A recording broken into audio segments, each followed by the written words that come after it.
Voilà, merci Philippe. Je voudrais également de mon côté remercier Agir Ensemble pour les droits humains, tous les organisateurs et surtout les participants. Et je dois dire que même si je n'ai pas tout suivi, parce que j'ai actuellement beaucoup d'activités, j'ai le sentiment que vous avez d'abord bien travaillé, vous avez beaucoup travaillé, et j'ai été personnellement très impressionné par la capacité de tirer des leçons, de capitaliser sur les efforts, sur les acquis et surtout de se projeter sur l'avenir. Et en réfléchissant à la manière de conclure ces discussions, je me suis dit que plutôt que de me lancer dans un long exposé qui va être ennuyeux, et pour conclure nos discussions de ce matin, j'avais envie de synthétiser nos travaux en cinq grandes recommandations qui pourraient peut-être aussi, Philippe, nous guider pour la préparation des prochains forums. Alors, j'ai d'abord les lister, ensuite les développer. Le premier, c'est toujours concentrer notre action sur les victimes potentielles. La deuxième recommandation, c'est refuser que la fin justifie les moyens. La troisième recommandation sera de toujours mettre en commun nos convictions plutôt que nos différences.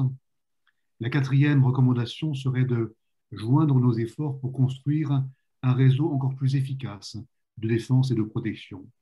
Et le dernier élément qui construit l'avenir, c'est réfléchir à des stratégies à long terme. Alors d'abord, sur le premier point, toujours concentrer notre action sur les victimes potentielles. Je le rappelle parce que vous le vivez sur le terrain. Je l'ai beaucoup vécu en voyageant dans le cadre de mon mandat. Un militant, un défenseur des droits humains, un bénéficiaire de nos actions, de vos actions, de vos projets, ça n'est pas qu'une statistique, hein. C'est d'abord une personne qu'il faut protéger, qu'elle soit menacée par une autorité gouvernementale ou bien dans certains pays que vous connaissez comme par un groupe armé d'opposition. C'est une personne qu'il faut protéger effectivement avant qu'il ne soit trop tard et surtout avant qu'elle devienne effectivement une statistique dans le nombre des victimes. Et pour vous, pour moi, pour nous, qu'importe si elle défend des idées que nous ne partageons pas ou qu'elle appartient à une organisation concurrente ou une organisation dissidente.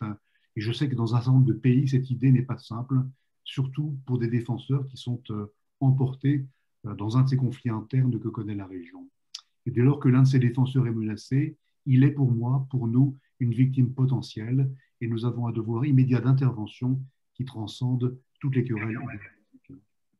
La deuxième recommandation, refuser que la fin justifie les moyens, c'est un rappel qui me semble essentiel. Et nous avons tous en tête le souvenir de la confiscation des droits au nom des idéologies ou au nom du combat contre les idéologies, au prétexte de la lutte pour la libération nationale ou au contraire pour combattre des mouvements de libération nationale, au nom de la raison d'État ou bien au nom de la culture ou bien de la sécurité collective.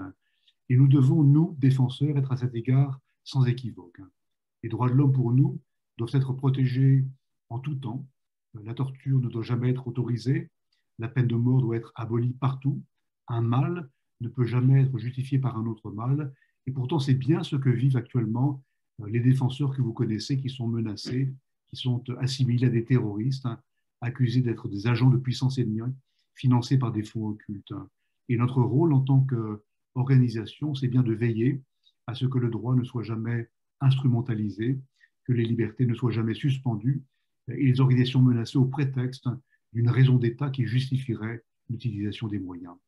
La fin ne justifie jamais les moyens. Nous devons plus que jamais en être le garant. Troisième recommandation, mettre en commun nos différences, nos convictions plutôt que nos différences. Oui, on l'a bien vu aujourd'hui encore, nous sommes différents. Oui, la diversité culturelle, c'est un fait, comme l'est également la biodiversité. Et oui, nous sommes uniques et le monde est peuplé de 6 milliards d'individus uniques. Et c'est ce qui fait précisément notre humanité à tous. Nous appartenons tous à l'espèce humaine, mais nous n'avons qu'une seule chose en commun, c'est que nous sommes nés libres et égaux en dignité et en droit. Et c'est bien ce qu'il faut toujours souligner et rappeler partout. Ce qui nous rassemble est bien plus fort que ce qui nous divise.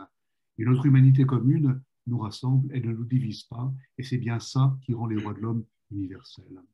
Alors ne nous laissons pas détourner de cet objectif par celles et ceux qui tenteraient de faire croire que ces droits peuvent être adaptés aux réalités locales ou bien tenir compte de paramètres culturels ou de réalités religieuses. Et c'est bien ce qui fonde notre conviction que si ces droits universels, interdépendants et indivisible doit être protégé et promu, alors meilleur moyen de le faire, c'est de protéger précisément celles et ceux qui défendent partout et en tout temps et qui combattent pour leur mise en œuvre universelle. Quatrième recommandation à tous, joindre nos efforts pour continuer à construire un réseau efficace de défense et de protection. En ces temps de menaces qui pèsent sur les droits humains, nous devons plus que jamais unir nos efforts pour les promouvoir et les défendre. Et pour ce faire, nous devons dépasser nos frontières, des frontières géographiques, des frontières institutionnelles ou bien des frontières thématiques.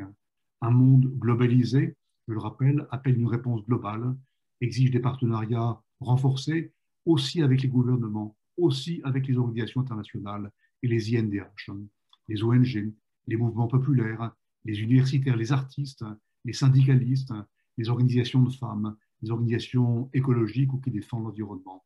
Chacun défendant l'autre dès qu'il est menacé et chacun sachant en retour qu'il pourra bénéficier d'un vaste mouvement de soutien s'il est menacé. Et enfin, pour terminer, il nous faut réfléchir à des stratégies à long terme. Nous avons bien conscience, et ça a été rappelé durant les jours de ce forum, que nous ne pouvons pas être sur tous les fronts, mais nous devons veiller à ce que tous les fronts soient couverts, c'est-à-dire veiller à ce qu'aucun pays, aucun groupe n'échappe à notre vigilance en portant une attention particulière aux femmes, aux enfants, aux minorités ethniques, aux défenseurs des migrants.